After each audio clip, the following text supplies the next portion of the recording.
Boa noite a todos.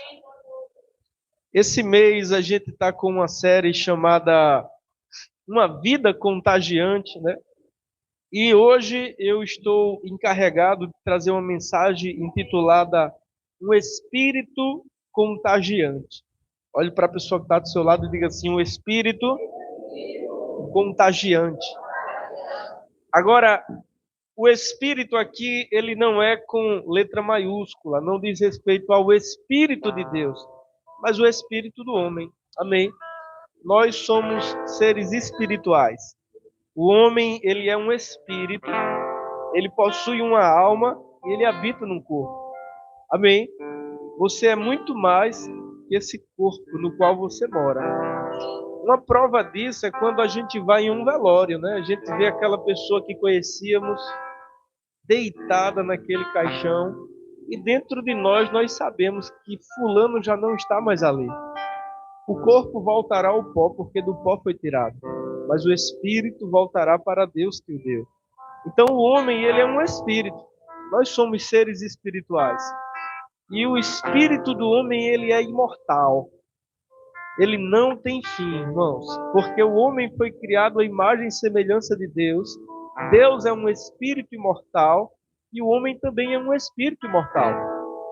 Uma vez que o homem morre, o livro de Hebreus diz que ao homem está destinado morrer uma só vez. Depois disso, segue-se o juízo. Então, uma vez que o homem morre, o seu corpo ele desce ao pó, porque do pó foi tirado. O nosso corpo foi tirado do pó. Mas o espírito volta para Deus que o deu. Amém? E uma vez que ele volta para Deus, ele vai ser por Deus julgado. Os justos vão para a vida eterna, os injustos para a condenação eterna. Então nós somos um espírito. E para termos um espírito contagiante, nós precisamos de quem? Do contagiador. Do Espírito Santo de Deus. Irmãos, é interessante porque o texto que eu li com vocês, lá em Gênesis 1, eu queria que vocês abrissem lá, ele não está no estudo, mas Deus me fez lembrar desse texto e estava ministrando a mim sobre esse texto. E eu quero começar por ele e daqui para frente Deus ele vai nos direcionar. Nós que pregamos a palavra, nós temos que estar abertos a abandonar muitas vezes o que foi escrito, o que foi anotado, o que foi estudado e seguirmos a inclinação do Espírito também. E Deus sempre vai nos direcionar, irmãos, em linha com o que foi proposto anteriormente, amém? Mesmo que o Espírito Santo guie para você pregar por inspiração, vai ficar dentro daquilo que foi proposto. Então diz assim, a partir do versículo 1, o primeiro texto sagrado, o primeiro verso sagrado, diz que no princípio Deus criou os céus e a terra. E no versículo 2 diz que a terra estava sem forma e vazia. Não é que Deus criou a terra sem forma e vazia. Isaías 45, versículo 18, diz que Deus não criou a terra vazia. Então, do versículo 1 para o versículo 2, alguma coisa aconteceu e a terra tornou-se vazia. O profeta, ele diz que Deus não criou a terra sem forma e vazia, lá em Isaías 45, 18. Então, por que a terra se tornou sem forma e vazia? Existem teorias teológicas, né? Uma das que eu acredito e tomei para mim é que do versículo 1 para o versículo 2 houve a queda do querubim da guarda ungida, né? Jesus disse que viu Satanás cair do céu como um raio. Então eu acredito que a terra tornou-se sem forma e vazia por conta da queda do anjo de Deus. E no versículo 2 diz, a terra estava sem forma e vazia. E trevas, escuridão, cobriam a face dos oceanos. Abismo aqui são os oceanos. E o Espírito de Deus se movia sobre... Disse Deus, haja luz. A palavra de Deus, irmãos, falada. E houve luz. E Deus viu que a luz era boa.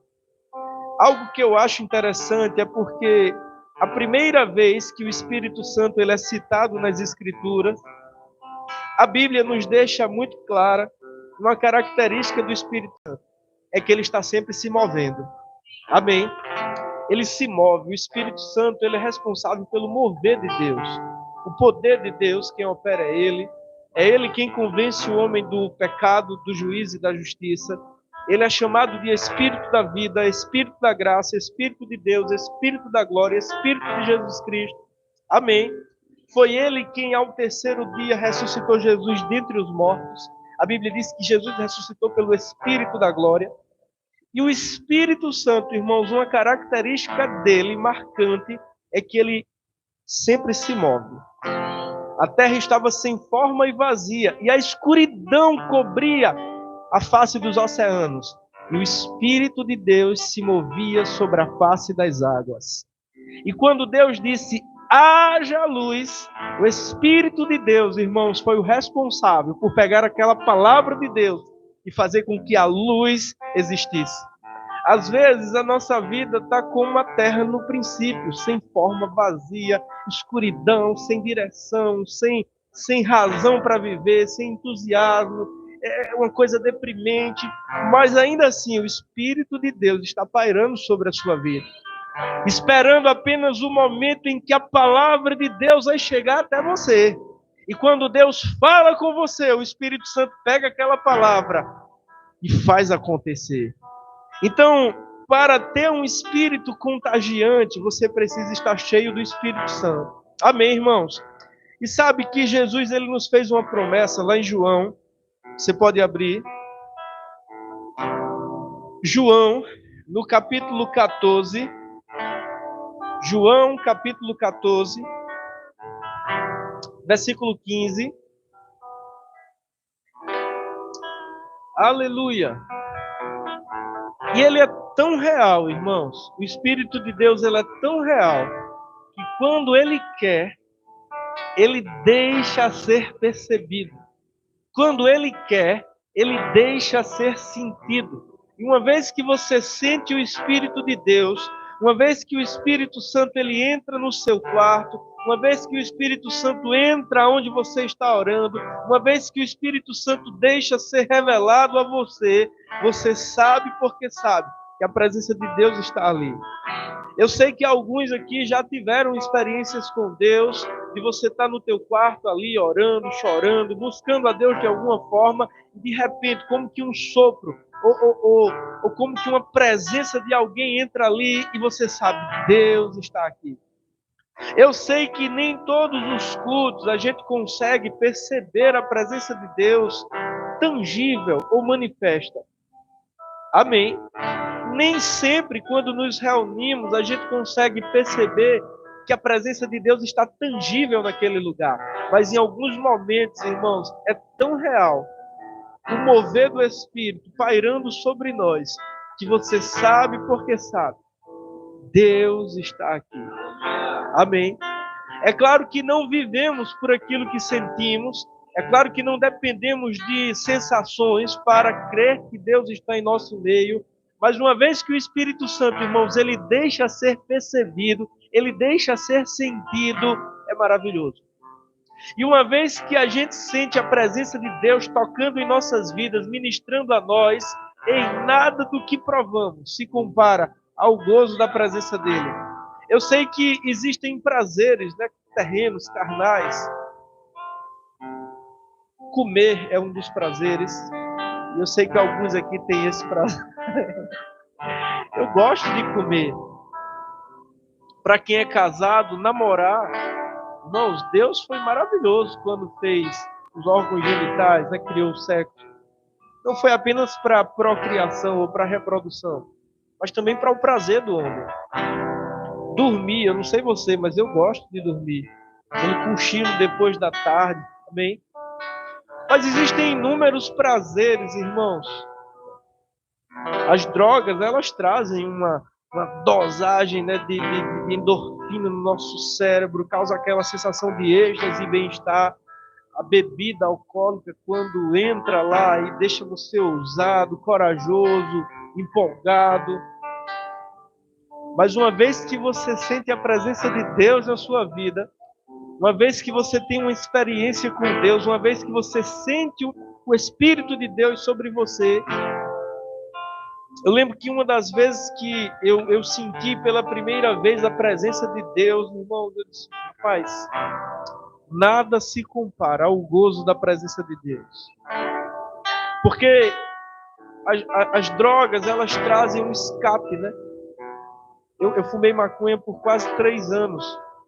Então, a maconha, ela me dava uma sensação de paz, uma criatividade na mente.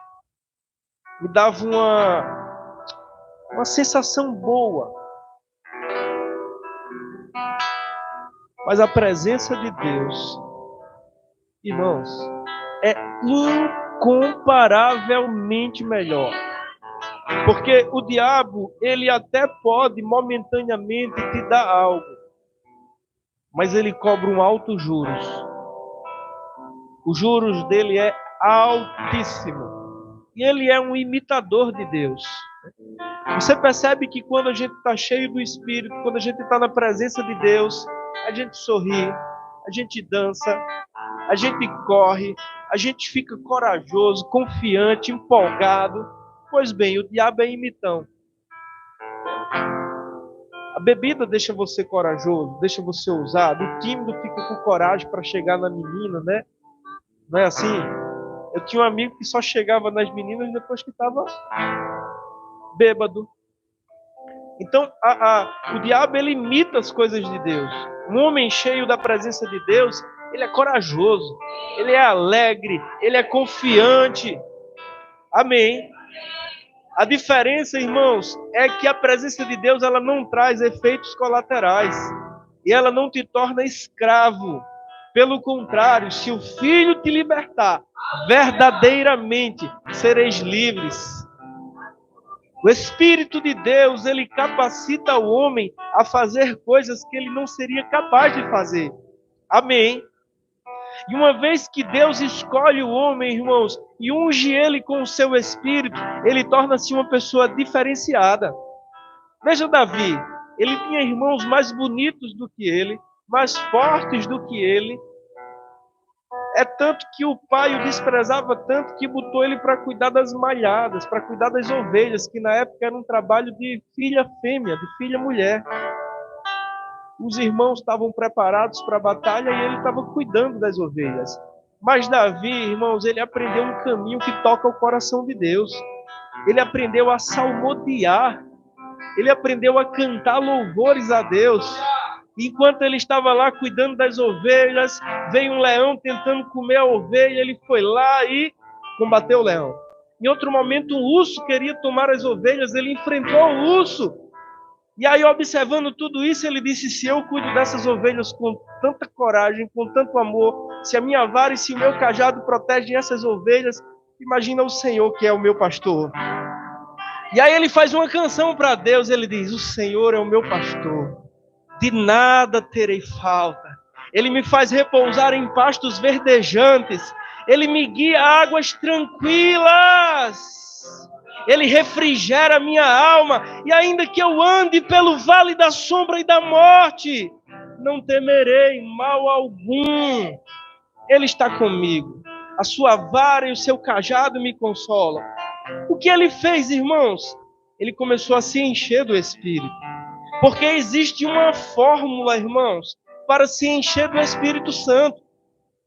Da mesma forma como existe uma receita para se fazer um bolo, pronto, eu vou lhe dar a receita de se fazer uma panqueca.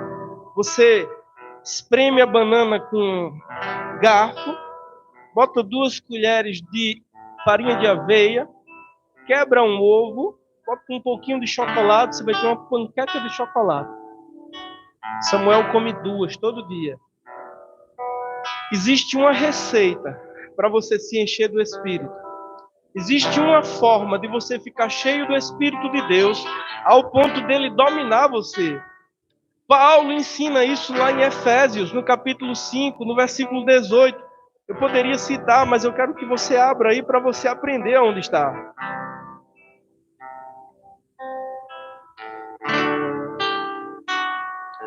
Existe uma fórmula, existe um caminho, existe um mapa para a presença de Deus.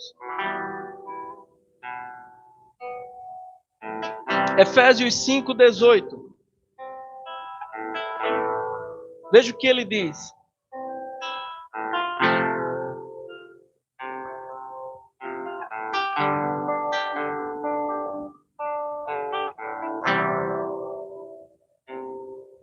E não vos embriagueis com vinho,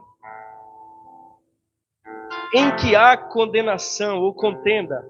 Eu gosto da versão NVI que diz assim: não vos embriagueis com vinho que leva à libertinagem, mas enchei-vos do Espírito. Veja, irmãos, eu gosto dessa versão aqui, Almeida corrigida, porque ela coloca a responsabilidade para o homem. A versão NVI diz assim: deixem-se encher. Mas a versão de Almeida, ela diz: enchei-vos. Bota a responsabilidade para o homem. E, de fato, o texto original põe a responsabilidade para o homem. Então, Deus diz assim: não se embriague com vinho. Eu poderia dizer: não se embriague com os prazeres. Não se embriague com as drogas. Não se embriague com as ilusões terrenas. Não se embriague com vinho que leva à libertinagem, que leva à contenda, mas enchei-vos do Espírito. Aí você para aqui, e se Paulo tivesse aqui, quem escreveu essa carta foi o apóstolo Paulo. Digamos que ele estivesse aqui agora, e ele dissesse isso para nós, dissesse assim: olha, não se embriaga com vinho. Você diz: está certo, Paulo, eu não vou beber. E ele diz assim: enchei-vos do Espírito. Qual seria a pergunta que faríamos a ele? Como eu faço para me encher do Espírito? Ele nos responderia, irmãos, no versículo 19, falando entre si com salmos, hinos e cânticos espirituais, cantando e louvando ao Senhor e dando graças constantemente a Deus Pai por todas as coisas, em nome do nosso Senhor Jesus Cristo, sujeitando-se uns aos outros por temor a Cristo. Entenda, irmãos, existe uma fórmula, uma receita para que a gente fique cheio do Espírito de Deus. Agora vamos começar do início. Como eu faço para receber o Espírito de Deus? Porque nem todos têm o Espírito de Deus. No capítulo 6 do livro de Gênesis, a Bíblia diz que Deus ele tirou o seu Espírito do homem porque esse havia se tornado perverso. Mas quando Jesus ele ressuscita dos mortos, ele entra onde os discípulos estavam reunidos, ele sopra sobre eles o Espírito e diz: assim como o Pai me enviou, eu vos envio. Tendo dito isso, soprou sobre eles e disse: recebam o Espírito Santo. No versículo 14 de João, ele diz assim, abra lá comigo. João, capítulo 14, versículo 15.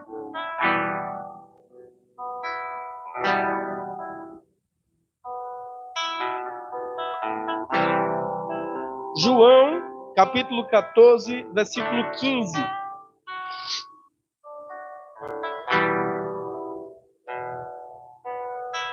Se vocês me amam, obedecerão aos meus mandamentos. E eu pedirei ao Pai, e ele lhe dará outro conselheiro para estar com vocês para sempre. O Espírito da verdade. O mundo não pode recebê-lo, porque não vê nem o conhece. Mas vocês o conhecem, porque ele vive com vocês e estará em vocês. Não vos deixarei órfãos, voltarei para vocês. Amém, irmãos? Não vos deixarei órfãos, voltarei para vocês. Ele estava dizendo para aqueles discípulos dele, ele disse assim, olha, se vocês me amam, obedecerão aos meus mandamentos. E eu pedirei ao Pai, e ele lhes dará outro consolador. Essa palavra outro no grego é a palavra semelhante, ou semelhante a mim. Ele vos dará outro consolador, semelhante a mim, o Espírito da verdade, que o mundo não pode receber, porque não vê nem o conhece. Aí ele diz para aqueles discípulos, mas vocês o conhecem, porque ele está com vocês. Como é que eles estavam com eles? Porque ele estava em Jesus, irmãos. Vocês o conhecem porque ele está com vocês, mas ele estará em vocês. Amém. E uma vez que ele ressuscita dos mortos, ele sopra sobre os seus discípulos o Espírito Santo. E o que ele diz a Nicodemos no capítulo 3? Que ninguém pode entrar no reino de Deus se não nascer da água e do Espírito. Uma vez que o homem nasce de novo, uma vez que o homem, a mulher, o gênero humano, crer em Jesus Cristo e o recebe como seu Senhor e seu Salvador, irmãos, é dado a ele o Espírito da verdade. A Bíblia diz que ele é o selo que nos sela para o dia da redenção. A Bíblia diz que ele é o nosso penhor, é o penhor da nossa herança nos santos. É um selo que Deus põe no homem, dizendo, esse aqui é meu. Amém. E o Espírito da verdade, Jesus disse que ele nos guiaria em toda a verdade. A gente vai ver em Romanos 8 que a Bíblia diz que os filhos de Deus são guiados pelo Espírito de Deus. Então, como ser cheio do Espírito? Tem que começar do início, tem que nascer de novo. Nicodemos não entendeu. Nicodemos era um homem velho, pelo texto a gente percebe que ele era, no mínimo, ele tinha de 50 anos para lá. E ele era uma autoridade, o texto bíblico diz que ele era uma autoridade entre os judeus. Dá a entender que ele era um mestre da lei. De fato, ele era um homem piedoso, respeitado entre a comunidade judaica. E ele tinha uma vida piedosa para com Deus. Mas quando ele ouve falar de Jesus, e quando tudo indica que ele viu os milagres que Jesus realizou, pela fala dele, dá a entender que ele viu Jesus fazendo proezas, porque ele chega até Jesus, e quando Jesus o avista, Jesus nem deixa ele falar, Jesus diz assim, em verdade te digo, que ninguém pode ver o reino de Deus se não nascer de novo. Aí Nicodemos diz para o Senhor assim, eles, mestre, sei que tu ensinas da parte de Deus, porque ninguém pode fazer os sinais miraculosos que você tem realizado se Deus não estiver com ele. E Jesus diz, em verdade te digo que ninguém pode ver o reino de Deus se não nascer de novo. Nicodemos não entende o que Jesus está falando, porque a Bíblia diz que o homem natural, ele não entende as coisas espirituais, lhe são loucura. Aí Nicodemos diz assim para Jesus, acaso pode um homem velho como eu tornar ao ventre da mãe e nascer de novo? Aí Jesus diz, aquele que nasce da carne é carne, mas o que nasce do Espírito é Espírito. Importa-vos nascer de novo. Aqui tem algo tremendo, irmãos, porque Nicodemos, ele era um homem religioso.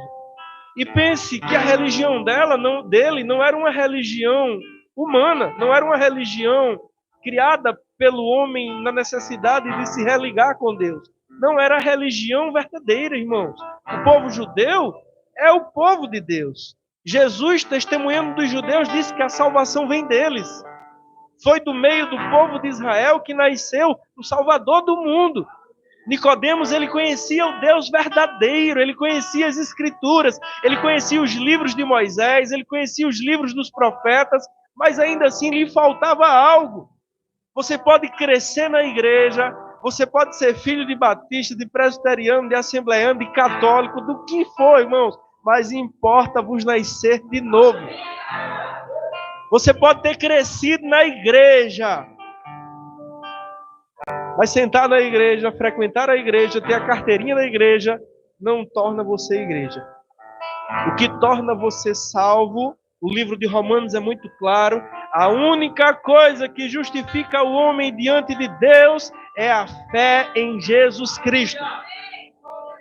O eunuco na estrada deserta que desce de Jerusalém a Gaza, sendo evangelizado por Filipe, ele diz a Filipe, olha, aqui tem águas, o que me impede de ser batizado? Filipe disse, nada, se você crê de todo o coração que Jesus Cristo é o Filho de Deus.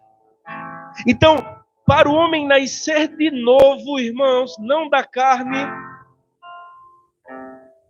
E ano que vem vai ter um bocado de bebê aqui na igreja.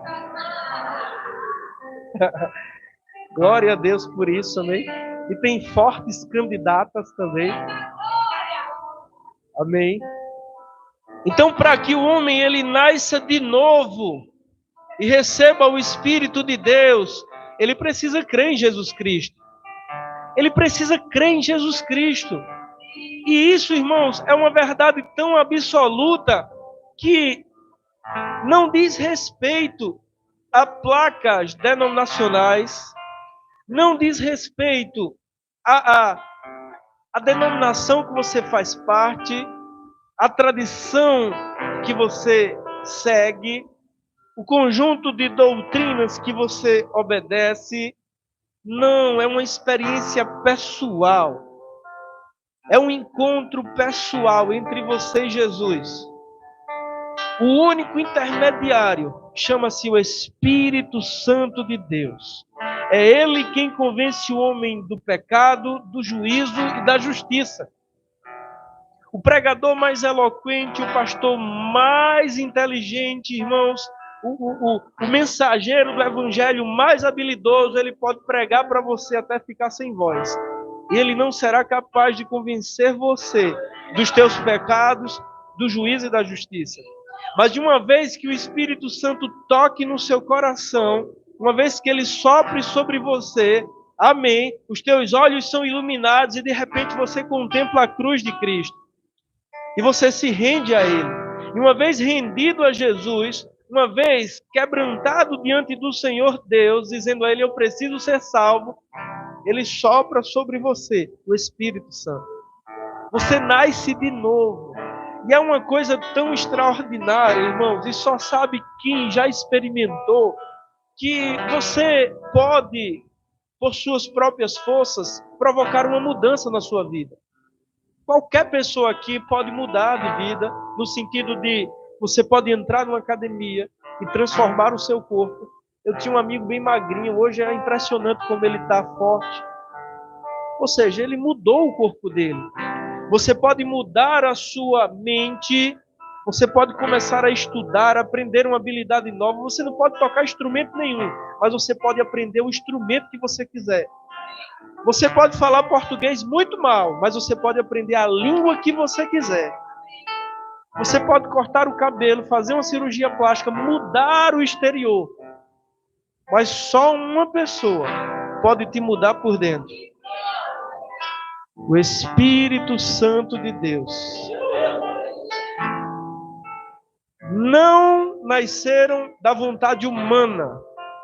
João capítulo 1 diz, veio para os que eram seus, os judeus, mas os seus o rejeitaram. Mas a todos quanto receberam e creram no seu nome, deu-lhes o direito de se tornarem filhos de Deus, nascido não por vontade humana, mas nascido pela vontade de Deus, nascidos do Espírito. E é tão sobrenatural a mudança que o Espírito Santo causa na vida de um homem quando ele nasce de novo, irmãos, que verdadeiramente se torna uma nova criatura. Uma vez que você nasce de novo, é uma mudança tão grande, tão radical, que você mesmo se surpreende. Eu sei que alguns aqui também tiveram essa experiência, mas quando eu me converti, com alguns meses, até eu me surpreendi com a mudança que estava acontecendo na minha vida. Eu lembro que uma menina da igreja queria ficar comigo, mas eu já sentia que Deus estava me chamando para ser pregador. E eu resisti àquela tentação. E aquilo me surpreendeu tanto, né? Me surpreendeu tanto porque aquilo sempre foi o meu ponto fraco, mas aquilo me surpreendeu tanto que eu me admirei. Eu disse, meu Deus, como eu estou diferente. Eu disse isso comigo mesmo. Meu Deus, como eu estou diferente. Porque é uma mudança de dentro para fora, irmãos. Não acontece uma mudança completa de uma vez. Eu ainda estou sendo mudado. 15 anos depois, eu continuo sendo lapidado, trabalhado, ensinado. E Ele está sempre trabalhando em nossas vidas. É por isso que o apóstolo Paulo diz assim, aquele que mentia, não minta mais. Aquele que roubava, não roube mais. Antes, trabalhe com as suas próprias mãos para ter o suficiente para si e para toda boa obra. É uma mudança radical. A religião, ela muda o homem por fora. Você tem que seguir não pode isso, não pode aquilo, não pode. A vida no Espírito é diferente. A vida no Espírito é, todas as coisas me são lícitas, mas nem todas me convêm. A vida no Espírito não é uma vida, irmãos, de um conjunto de regras que você tem que seguir. Mas é uma vida inspirada, guiada, constrangida, inspirada pelo Espírito. De repente você envereda numa conversa que não agrada a Deus e o Espírito Santo grita dentro de você. Arranha por dentro e você diz: eita, Senhor, me perdoa, falei besteira. Você muda. Amém. Agora, como receber o Espírito Santo? Confessando Jesus Cristo como Senhor. O recebendo como seu único e exclusivo Salvador. Irmãos, eu já li todo o Novo Testamento. O Novo Testamento da Bíblia evangélica é igual ao da Bíblia católica. A diferença é que no Velho Testamento, a Bíblia católica tem 7 livros a mais. Mas o Novo Testamento é igual. E mesmo com os 7 livros a mais, não tem problema. São livros de sabedoria, de qualquer forma. Você não vai achar em nenhum lugar no Novo Testamento, irmãos, outro intermediário entre Deus e os homens, a não ser Jesus. Não existe alguém que possa interceder junto a Deus por você, senão Jesus Cristo. Ele disse a Filipe, ele estava dizendo aos seus discípulos, lá em João, ele estava dizendo assim: eu vou para o Pai, eu vou preparar morada, na casa de meu Pai há muitos aposentos, eu vou lá preparar para vocês, eu estou parafraseando. Aí um discípulo disse assim: Senhor, nós não sabemos para onde vais, então como pois saberemos o caminho? Aí Jesus disse: eu sou o caminho, a verdade e a vida. Ninguém vem ao Pai senão por mim. Paulo, falando a Timóteo, na carta de 1 Timóteo, ele disse assim: há um só mediador entre Deus e os homens, a saber, Cristo Jesus. Amém, irmãos? Quem está à direita do trono de Deus intercedendo por nós é Jesus. A Bíblia diz que ele está à direita do trono de Deus intercedendo por nós. Então, eu não preciso de alguém além de Cristo Jesus, além do Espírito Santo, para interceder por mim, ou para mediar a minha relação com Deus. Então veja, o que salva o homem exclusivamente e unicamente é a fé em Jesus Cristo. É a fé em Jesus Cristo. Independente dele ser católico, protestante, ortodoxo, copta, presbiteriano, adventista, é a fé em Jesus Cristo. De uma vez que você crê em Jesus Cristo e recebe o Espírito Santo da verdade, ele vai te guiar em toda a verdade. Agora, você pode nascer de novo e ficar com a vida estacionada, com a vida estagnada. Você pode comprar um carro novo na concessionária, geralmente ele sai com 2 litros de gasolina. Se você não o abastecer, ele vai ficar parado na sua garagem, estagnado. Mas você precisa abastecê-lo. Você precisa abastecer a sua vida espiritual.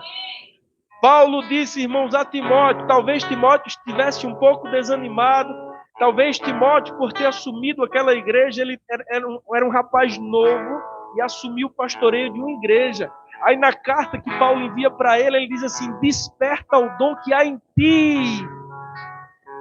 Às vezes a gente está estagnado, a gente nasceu de novo, mas a gente não passou do estágio, irmãos, de tirar a fralda, de largar a mamadeira, e continua dominado pelos sentidos, dominado pelos vícios, dominado pelas práticas que nos prendiam. Mas você precisa avançar em Deus. Você precisa decidir avançar. Foi para a liberdade que Ele vos chamou. Amém. Então, como avançar em Deus? Como me tornar aquela pessoa que Deus deseja que eu me torne? Se pelo Espírito fizerdes morrer os feitos da carne, vivereis. Não existe outra forma, irmãos, de viver uma vida que agrada a Deus, senão pelo Espírito Santo. Abra comigo lá em Romanos capítulo 8. Aleluia!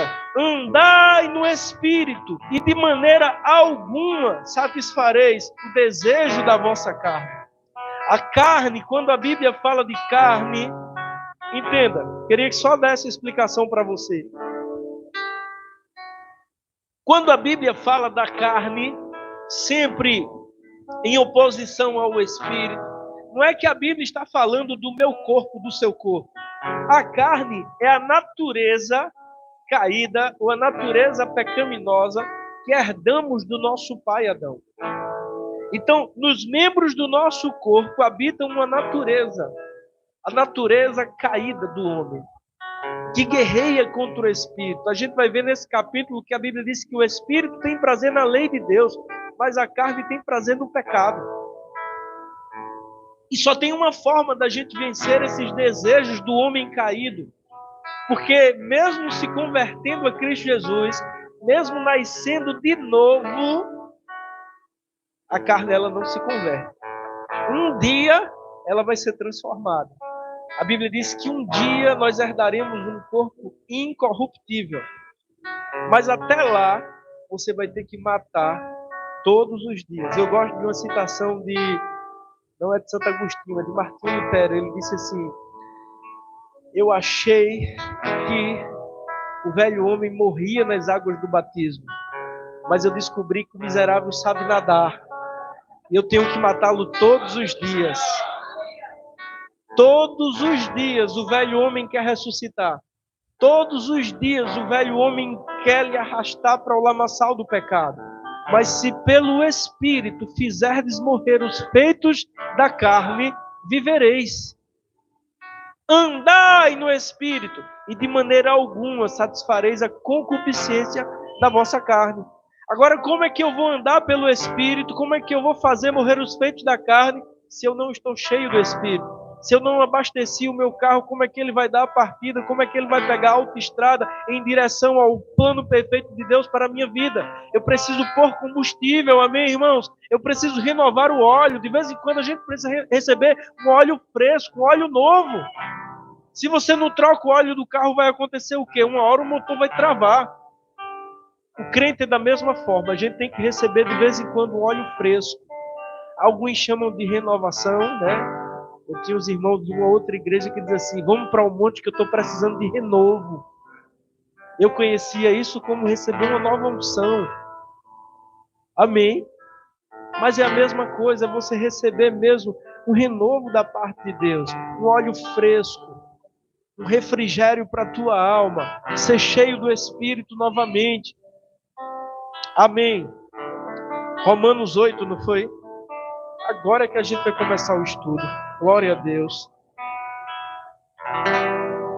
Diz assim, versículo 13. Romanos 8, 13.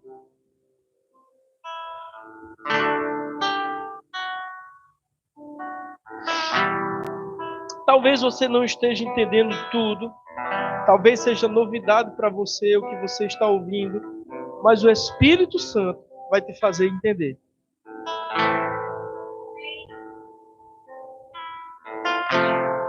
Versículo 13 diz assim: pois se viverem de acordo com a carne, lembre-se, a carne aqui é a natureza caída, é a natureza que herdamos de Adão, é a natureza que tem inclinação para o pecado, que tem os desejos pecaminosos.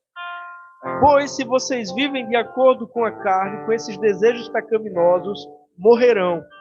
Mas se pelo Espírito, e aqui é com letra maiúscula, Espírito de Deus, mas se pelo Espírito fizerem morrer os atos da carne, viverão. Porque todos os que são guiados pelo Espírito de Deus são filhos de Deus. Amém, irmãos?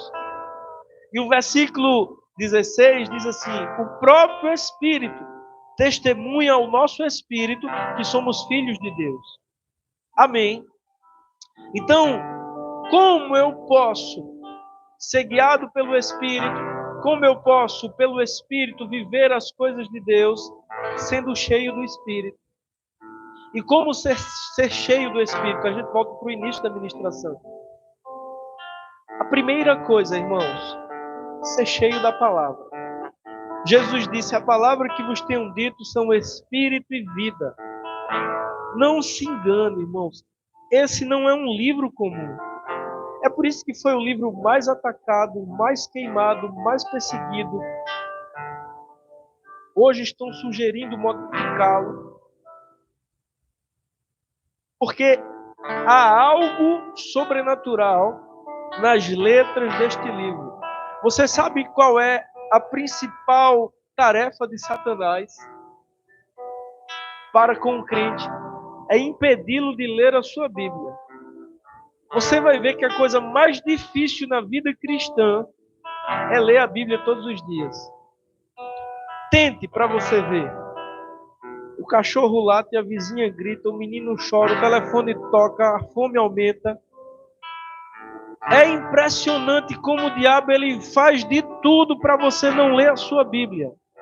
Porque, irmãos, ele sabe que se você se entrega à leitura deste livro, esse livro vai te ler e vai te mudar e vai te transformar e vai te tornar a pessoa que Deus quer que você seja. Alguns anos atrás eu trouxe aqui na igreja um estudo de um centro de engajamento bíblico dos Estados Unidos.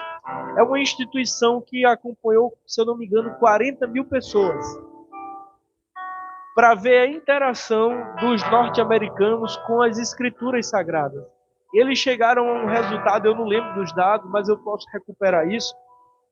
A pessoa que lia a Bíblia apenas uma vez por semana, a pessoa que ia na igreja e o pastor dizia, abra sua Bíblia em tal lugar, essa pessoa, ela experimentava quase que nenhuma mudança em sua vida.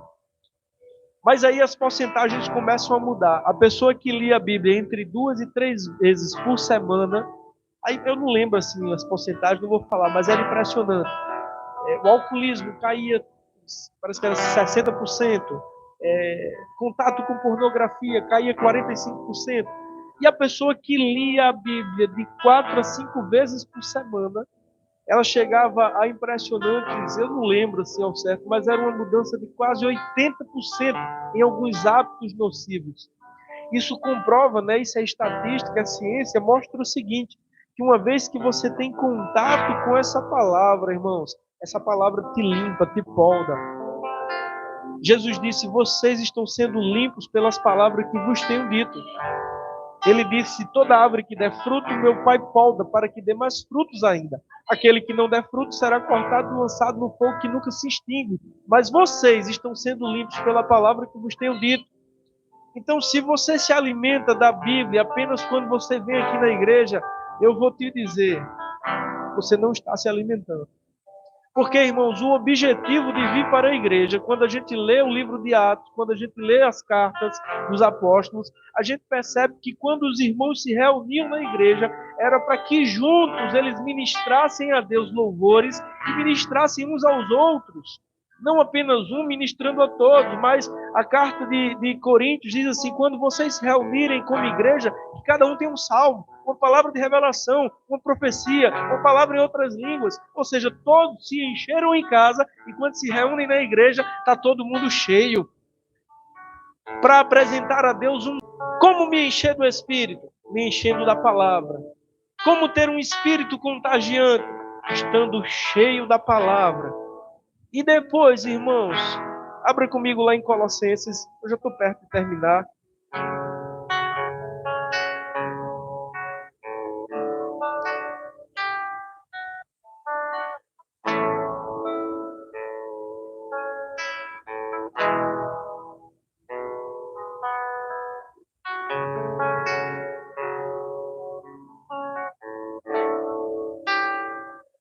Colossenses capítulo 3, versículo 16. Ah, pastor, mas eu tenho dificuldade para ler. Primeiro, comece a mudar a sua declaração. Comece a dizer, eu gosto de ler a Bíblia, eu gosto de ler a Bíblia, eu gosto de ler a Bíblia, eu gosto de ler a Bíblia. Uma hora você vai acreditar nisso. Amém. Segundo, comece a ler um capítulo por dia. Ninguém, irmãos, é tão ruim para ler que não consegue ler um capítulo. Pode acontecer de ter alguém na igreja que não foi alfabetizado. Pede alguém para botar no YouTube a Bíblia em áudio. Meu pai está ouvindo, ele sabe ler. Mas ele recebe mais, segundo ele recebe mais ouvindo. Ele está ouvindo a Bíblia toda. Ele está agora ouvindo o livro de Jó. Áudio. Amém. Eu, particularmente, recebo mais lendo. Eu gosto de riscar, de marcar, de escrever. Mas não há desculpa, irmãos. Não há desculpa. Ah, mas o meu tempo é muito corrido. Tem um aplicativo que mede o tanto de horas que você mexe no celular. Você vai se impressionar. Dá para você fazer uma faculdade com o tempo que você passa no celular. Tempo sempre vai ser uma questão de prioridade, irmãos. Só que o diabo, ele vai se empenhar mais do que tudo para que você não ouça a palavra de Deus. Porque ele sabe que a palavra vai te libertar, que a palavra vai te transformar, que a palavra vai iluminar os teus olhos, que a palavra vai te dar criatividade, que a palavra vai te dar sonhos, visões, revelações. Amém. Ele sabe que se você se alimentar da palavra, não haverá quem possa te parar. Então ele vai tentar de todas as formas fazer com que a gente tenha uma vida medíocre como crentes, irmãos. Talvez ele não consiga, nos arrastar novamente para longe de Deus, mas ele vai tentar de todas as formas nos manter numa vida medíocre como crentes. Uma vida de que você cai, pede perdão, peca, pede perdão, e nunca faz algo de fato com o propósito que Deus tem para a sua vida. Quantas pessoas, irmãos, a gente sabe que tem chamado, que Deus chamou, mas que estão há 10 anos naquela mesma ladainha, naquela mesma, presos nos mesmos pecados. Tem uma carta que John Wesley manda para um pastor amigo dele. O John Wesley, depois de quase 10 anos, volta lá e escuta ele pregando novamente. E ele manda uma carta e diz: você continua sendo o mesmo? Isso é falta de estudo, a sua pregação é a mesma. Você não mudou em nada, você continua com conversas frívolas. Irmãos, que carta? É uma carta maravilhosa. Isso é falta de estudo. Ele diz: escolha um horário todos os dias e dedique-se à leitura. Faça algo pela sua alma, faça algo por si mesmo. De vez em quando eu vou ler essa carta. É a carta de John Wesley, é um pregador chamado... É difícil o nome, eu vou compartilhar com vocês no grupo da igreja. Mas é tremendo. Amém. Só o estudo da palavra de Deus pode transformar você. Pode te lapidar, sabe, irmãos? A palavra de Deus para o crente é como aquela lima que vai lapidando e polindo o diamante. O diamante é uma pedra bruta, cheia de barro, de impurezas, mas o cara vem, o artífice vem ali polindo, removendo as impurezas, lapidando, e de repente está uma joia preciosa. Quer se tornar uma joia preciosa? Deixa a palavra de Deus te lapidar. Deixa ela te mudar, deixa ela te transformar. Isso eu estou pregando para mim e para você. Amém? Os primeiros ouvidos a ouvir são os meus. E veja o que diz Colossenses capítulo 3, versículo 16. Habite ricamente em vocês a palavra de Cristo. Quem de nós, irmãos, pode se levantar essa noite e dizer assim: a palavra de Cristo habita ricamente em mim? A gente vai chegar lá, amém? Você crê nisso? Glória a Deus. Habite ricamente em vocês a palavra de Cristo. Ensinem, aconselhem-se uns aos outros com toda a sabedoria. E cantem salmos, hinos e cânticos espirituais, com gratidão a Deus em seu coração. Então, o primeiro passo para ter uma vida cheia do Espírito: tenha uma vida cheia da palavra. Porque a palavra e o Espírito são um. O segundo passo: tenha momentos de comunhão com Deus, cantando e louvando a Ele de todo o coração. Irmãos, quando a Bíblia fala aqui sobre salmos, hinos e cânticos espirituais, ela não está falando apenas aos louvores que alguém compôs inspirados por Deus, e que a gente canta também. As 4 canções que cantamos essa noite aqui foram maravilhosas. Canções que alguém, no momento de comunhão com Deus, foi inspirado a escrever. E são canções que tocam em nossas vidas. Mas existem cânticos espirituais que brotam do nosso coração nos nossos momentos de comunhão com Deus. canções que vão surgir no seu coração, inspiradas pelo Espírito, amém? Momentos seus, quando você vai ler o livro de Salmos, irmãos, ali é um reflexo das coisas que Davi estava passando. Momentos em que os inimigos cercavam a ele, amém? Momentos em que parecia que tudo ia cair sobre a cabeça dele, então ele cantava um cântico a Deus, ele dizia: ainda que rujam os mares, ainda que as montanhas sejam lançadas no coração do mar, há um rio cujas correntes alegram a cidade de Deus. Ele pecou, ele adulterou, e o profeta chegou para julgar a ele. Natan chega até ele e diz assim: olha, meu rei, no teu reino tinha um homem que tinha uma ovelhinha, cuidava dela como uma filhinha, comia na mesa com ele, ele botava no colo, mas um homem rico que tinha muitas ovelhas comeu a ovelha dele. Davi fica revoltado, diz: me diga agora, Natan, quem é esse homem, porque eu vou fazê-lo pagar. Aí Natan diz: esse homem é você. Assim diz o Senhor: eu te dei o reino, te dei a coroa. Você poderia ter as mulheres que você quisesse, mas você escolheu a mulher de Urias. Você adulterou com ela, você matou o marido dela. E o que esse homem faz, irmãos? Ele tinha errado, mas era um homem que conhecia a Deus. E aí, nesse momento, ele escreve o Salmo 51. Pequei contra os céus e contra Deus. Ó Deus, tem misericórdia de mim. Lava-me como esopo, mais alvo que a neve ficarei. Não me expulses da tua presença, nem tires de mim o teu Santo Espírito. Se te agradasses de sacrifícios, eu os traria para ti. Mas os sacrifícios que agradam ao Senhor é um coração quebrantado e contrito, ó Deus, não desprezarás. Então nós temos que estar tão cheios do Espírito, irmãos, que a cada momento das nossas vidas tenha um odre, um cântico espiritual brotando dos nossos lábios, até mesmo nos momentos de pedir perdão. Você tem que estar tão cheio do Espírito, amém? E salmodiar a Deus e cantar a Deus, e ter um momento para que você ouça a voz dele, pelo Espírito, irmãos. Um momento de intimidade com Deus, sem intermediários, sem precisar de um irmão que impõe as mãos sobre a minha cabeça para eu receber uma bênção, sem precisar de um irmão que fale no meu ouvido uma palavra de Deus. Essas coisas todas são maravilhosas, mas Deus está dizendo para você: eu quero falar contigo pessoalmente. Quando ele descia no jardim, ele não mandava um anjo, ele ia. Amém. Tem momentos em que ele manda anjos, mas ele mostrou desde o princípio que ele quer descer para ter comunhão, que ele quer ter momentos conosco. Agora, eu preciso te dizer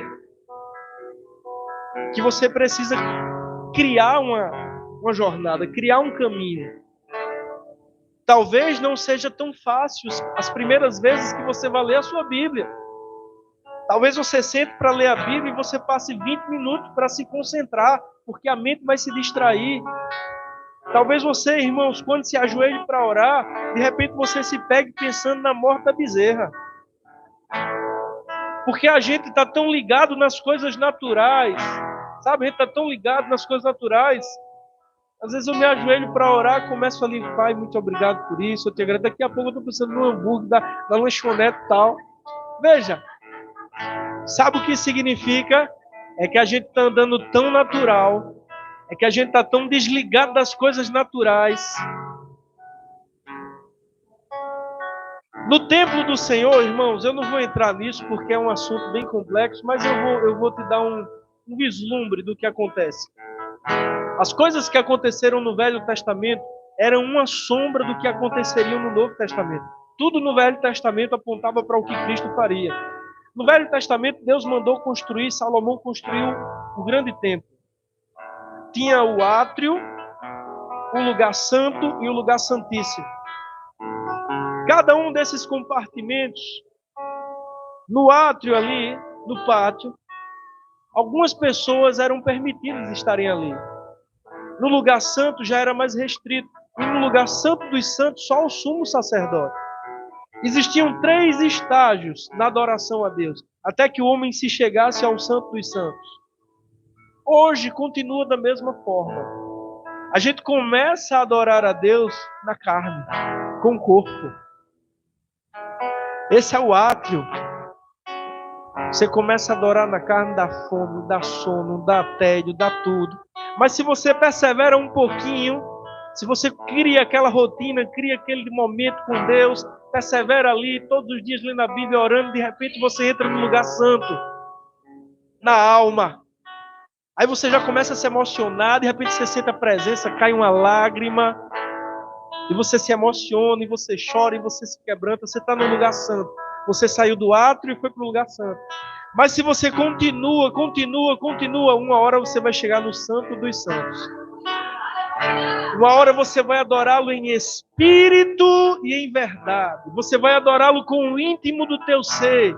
Irmãos, quando você chega nesse estágio em que você está adorando a Deus em espírito e em verdade, é aí que as línguas e interpretações brotam. É aí que de repente o espírito de profecia te pega e você começa a cantar e a entoar louvores inspirados por Deus. É nesse momento que você olha para as escrituras e diz: uau, eu nunca tinha visto isso. Parece que as letras estão vivas. A história salta para dentro de você. Deus te mostra coisas, você vê coisas e você diz: meu Deus, eu passei por aqui tantas vezes. Porque é no Espírito que Ele nos revela. É no Espírito que Ele nos mostra. 1 Coríntios, capítulo 2, a partir do versículo 9, diz assim: aquilo que os olhos não viram, aquilo que a mente não imaginou, aquilo que os ouvidos não ouviram, é isso que Deus tem preparado para aqueles que o amam. Alguns param aqui e dizem assim: uau, Deus tem preparado coisas para mim que meus olhos não viram, que os meus ouvidos não ouviram, que a minha mente não imaginou. Mas continue a leitura, porque a leitura diz assim: mas Ele nos tem revelado por meio do seu Espírito. Pois quem conhece os pensamentos do homem, senão o Espírito do homem que nele está? Da mesma forma, ninguém conhece os pensamentos de Deus, senão o Espírito de Deus que nele está. Nós, porém, não recebemos o Espírito do mundo, mas o Espírito procedente de Deus, para que entendamos as coisas que Deus nos tem dado gratuitamente. Dela também falamos, não com palavras ensinadas pela sabedoria humana. Quais são as palavras ensinadas pela sabedoria humana? A nossa língua foi ensinada pela sabedoria de alguém. Com palavras não ensinadas pela sabedoria humana, mas com palavras ensinadas pelo Espírito. Quais são as palavras ensinadas pelo Espírito? As línguas estranhas. Mas com as palavras ensinadas pelo Espírito, interpretando verdades espirituais para os que são espirituais. Pois o homem natural não aceita as coisas do Espírito, lhes são loucura. Mas o homem espiritual, por ninguém é discernido, e ele mesmo discerne todas as coisas. Nós temos a mente de Cristo. Como liberar essas coisas em nossas vidas, irmãos? Quem é o ser mais criativo do mundo? Basta você entrar numa mata, olhar para as formigas. Tem formiga vermelha, preta, marrom. Tem flor roxa, rosa, amarela, azul. Tem árvores de todos os tipos. Você olha uma joaninha cheia de pintinha vermelha com preta. Você abre a terra, tem minhoca ali que come aquela matéria orgânica e solta uma outra matéria que é adubo para a terra. Você olha as coisas que Deus criou e você diz: meu Deus, Deus, Ele é incrível. E esse Espírito, irmãos, que habita em nós é o Espírito de Deus. Quem mais tem ideias de negócios para te dar? Quem mais pode liberar em você o potencial que você tem, senão aquele que estava lá quando Deus disse assim: vamos fazer Ivânia. Ela vai nascer no ano tal, na região tal, vai morar em tal época. E o Espírito estava lá quando Deus disse isso. Davi disse no Salmo 139, os meus dias foram escritos no teu livro quando nenhum deles existia. Quem estava lá, irmãos, quando você foi criado por Deus? Quem estava lá quando Deus te lapidou, quando Ele te formou? O Espírito Santo da verdade. Quando Deus estava te criando, Jesus disse, Ele no princípio era a palavra, no princípio Ele era o Logos, no princípio ele estava com Deus, ele era Deus, ele disse, e na plenitude dos tempos, Pai, eu vou descer, eu vou enfrentar a cruz, eu vou redimi-lo, eu vou salvá-lo. E aí o Espírito Santo diz, e quando eu descer, eu vou soprá-lo, eu vou inspirá-lo, eu vou guiá-lo, eu vou direcioná-lo, eu vou orientá-lo, eu vou lapidá-lo, eu vou capacitá-lo, eu vou usá-lo. Apenas se renda, diga assim, Espírito de Deus, vem transformar-me. Eu sou uma pedra bruta, cheia de sujeira, cheia de impurezas. Eu preciso ser lavado pelo lavar regenerador da tua palavra. Eu preciso ser lapidado. Eu preciso que você entre nas densas trevas e traga à vida os sonhos que estavam mortos. Por volta do terceiro dia, ele estava nas regiões baixas, ele estava nas profundezas da terra, mas por volta do terceiro dia, irmãos, o mesmo Espírito que pairava sobre a face das águas, ele entrou na região dos mortos, ele entrou nas profundezas da terra e trouxe à vida o Filho de Deus. Por volta do terceiro dia, o túmulo ficou vazio. Por volta do terceiro dia, o mundo dos mortos viu a vida. Aleluia! E esse mesmo Espírito de vida habita em nós. O capítulo 8 de Romanos diz: o Espírito que ressuscitou Jesus dentre os mortos habita em vós. O mesmo Espírito vivificará o vosso corpo mortal. Irmãos, nós temos tudo o que precisamos. Eu, quando era adolescente, lá no Verbo da Vida de Rio Doce, tinha uma canção que eu nunca consegui encontrá-la. Já procurei de todas as formas e nunca encontrei. Mas tinha um trechinho da canção que dizia assim: tenho tua palavra, tenho a tua vida, tenho tudo o que preciso em ti. Temos a palavra, temos o Espírito da vida, nós temos tudo o que precisamos. Você tem tudo o que você precisa. Dentro de você há o Espírito de Deus, que uma vez liberado, irmãos, na sua vida, vai te colocar em movimento. Não tem como alguém cheio do Espírito, não tem como estar estagnado, parado, atrofiado, paralisado por afrontas, por falta de perdão, por doenças, por falta de dinheiro, por falta de oportunidades. Não, ele se movia sobre a face das águas, ele se move em meio à escuridão, ele traz vida em meio à escuridão. Coloca, irmãos, o Espírito de Deus para se mover na tua vida. Se encha dele, se renda a ele, se quebrante a ele, busque a ele, amém? Não vos deixarei órfãos. O que é um órfão? Alguém que não tem pai, que não tem mãe. Sim ou não? Irmão, Jesus era tudo para os discípulos. Jesus era tudo para os discípulos. Pedro havia deixado o seu barco. Mateus havia largado o seu emprego, ele era coletor de impostos. Tiago e João deixaram o pai com as redes.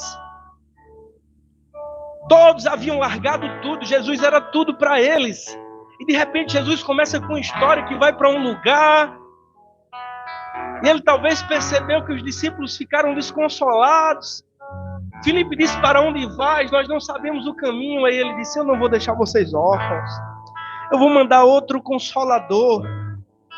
O conselheiro. Aleluia! Aquele que intercede por vocês com gemidos inexprimíveis. Aquele que tem ciúmes de vocês. Aquele que se entristece quando vocês falam palavras torpes. Eu vou mandar outro consolador para estar com vocês. O Espírito da graça. Porque ele manifesta, porque ele ministra o favor imerecido de Deus sobre as nossas vidas. O Espírito de vida, porque mesmo vocês estando mortos nos seus delitos e pecados, ele nos dá vida. Aleluia, o Espírito da verdade, irmãos, que nos mostra os planos de Deus, que nos guia. Oh, aleluia! Aleluia! Fique de pé. Vamos por um instante nos encher do Espírito. Oh, Espírito Santo de Deus, você estava lá quando Deus decidiu nos criar. Você nos conhece muito mais que a nós mesmos. Você não desistiu de nós. Oh, você nunca nos deixou, jamais nos desamparou. Você é o consolador que o Mestre enviou. Você é o conselheiro que o Mestre nos mandou. É você quem nos guia a toda a verdade. É você quem nos aconselha. É você quem nos convence. Queremos ser por ti lapidados. Queremos ser por ti levantados. Queremos ser por ti ungidos.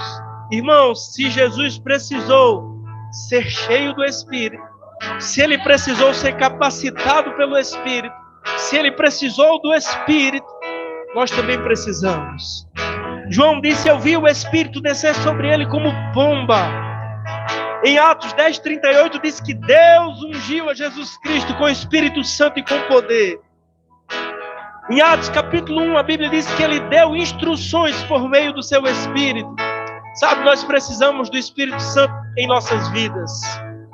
É Ele quem vai nos dar fome por Deus. É Ele quem vai nos livrar de prisões que muitas vezes o pecado impôs a nós. Talvez você esteja aqui essa noite e você diga assim: eu quero servir a Deus, eu quero buscar a Deus, mas tem tantas coisas que me prendem, tem tantas coisas que me amarram e eu não sou capaz de me libertar. A Bíblia diz que Ele intercede por nós com gemidos inexprimíveis. A Bíblia diz que Ele nos ajuda em nossas fraquezas. Essa palavra fraqueza é a nossa incapacidade de alcançar resultados. Ele nos ajuda nas nossas fraquezas. Aleluia! Peça a Ele essa noite. Diga: Espírito Santo de Deus, Tu me conheces. Eu não preciso esconder-me de Ti, porque não tem como se esconder de Ti. Você conhece cada uma das minhas fraquezas. Você conhece cada um dos obstáculos que estão diante de mim. Você conhece cada amarra, cada prisão que o diabo tem tentado me lançar lá. Mas Jesus prometeu que não me deixaria órfão, que enviaria alguém, um consolador semelhante a Ele, para me ajudar em minhas fraquezas.